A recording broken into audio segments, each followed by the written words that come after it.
विषय हिंदी लोक भारती कक्षा 10वीं।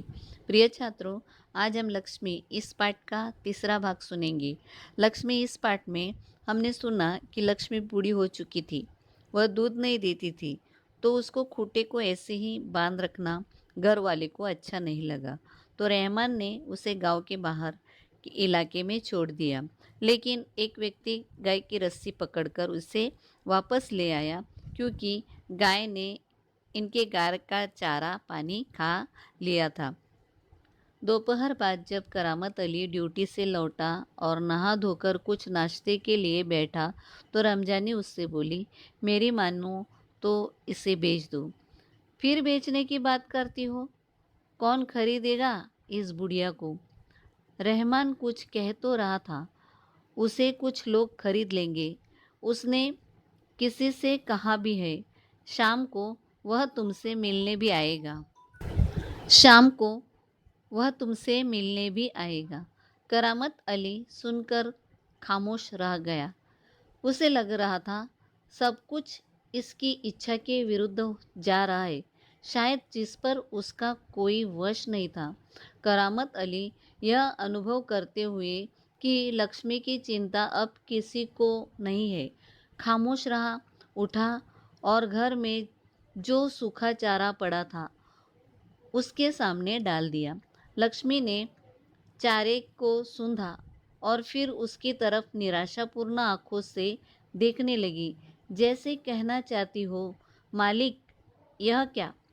आज क्या मेरे फाकने को यह सूखा चारा ही है? दर्रा, खली, कुछ नहीं। करामत अली उसके पास से उठकर मुंह हाथ धोने के लिए गली के नुक्कड़ पर नल की ओर चल गया। 7-8 बजे के करीब रहमान एक व्यक्ति को अपने साथ लाया। करामत अली उसे पहचानता था। इसके पहले कि उससे कुछ औपचारिक बातें हो, करामत अली ने पूछा, क्या तुम गाय खरीदने आए हो? उसने जवाब में कहा, हाँ, बूढ़ी गाय है, दूध ऊध नहीं देती। तो क्या हुआ? तुम इसे लेकर क्या करोगे? मैं कहीं और बेच दूंगा। यह तुम्हारा पुराना धंधा है, मैं जानता हूँ। मुझे तुम्हें गाय नहीं बेचनी। करामत मियाँ ने उसे कोरा जवाब दे दिया। रमजानी करामत के चेहरे के भाव भांपती हुई बोली, क्या यह भी कोई तरीका है? आने वाले को खड़े खड़े दुत्कार कर भगा दो। तुम जानती हो वह कौन है? करामत अली ने कटु स्वर में कहा, वह लक्ष्मी को ले जाकर वहाँ बेच आएगा, जहाँ यह टुकड़े टुकड़े होकर बिक जाएगी। मेरे दोस्त ज्ञान सिंह को इसका पता चल गया तो वह मेरे बारे में क्या सोचेगा? उस दिन करामत अली बिना कुछ खाए पिए रात को बिना बिस्तर की चारपाई पर पड़ा रहा। नींद उसकी आँखों से कोसों दूर थी। रात काफ़ी निकल चुकी थी। सवेरे देर तक वह लेटा ही रह गया। कुछ देर बाद करामत अली ने चारपाई छोड़ी, मुंह हाथ धो घर से बाहर निकल पड़ा। लक्ष्मी के गले से बंधी हुई रस्सी खूंटे से खोली और उसे गली से बाहर ले जाने लगा। रमजानी दरवाजे पर खड़ी यह सब देख रही थी। बोली, इसे कहाँ ले चले? करामत अली ने कहा, जहाँ इसकी किस्मत में लिखा है।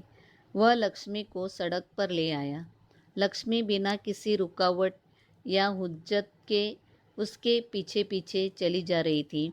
वह उसकी रस्सी पकड़ के सड़क पर आगे की ओर चलता चला गया। चलते चलते कुछ क्षण रुक कर वह बोला, लक्ष्मी चल, अरे गौशाला यहाँ से 2 किलोमीटर दूर है।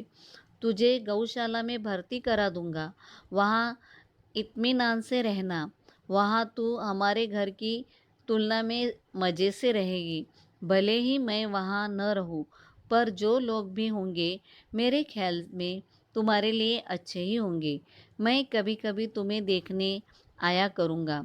तब तू मुझे पहचानेगी भी या नहीं, खुदा जाने। कहते हुए करामत अली का गला भर आया। उसकी आंखों में आंसू उतर आए। चल लक्ष्मी चल, जल्दी जल्दी, पैर बढ़ा। और वह खुद किसी थके मांदे बूढ़े बैल की तरह भारी कदमों में आगे बढ़ने लगा।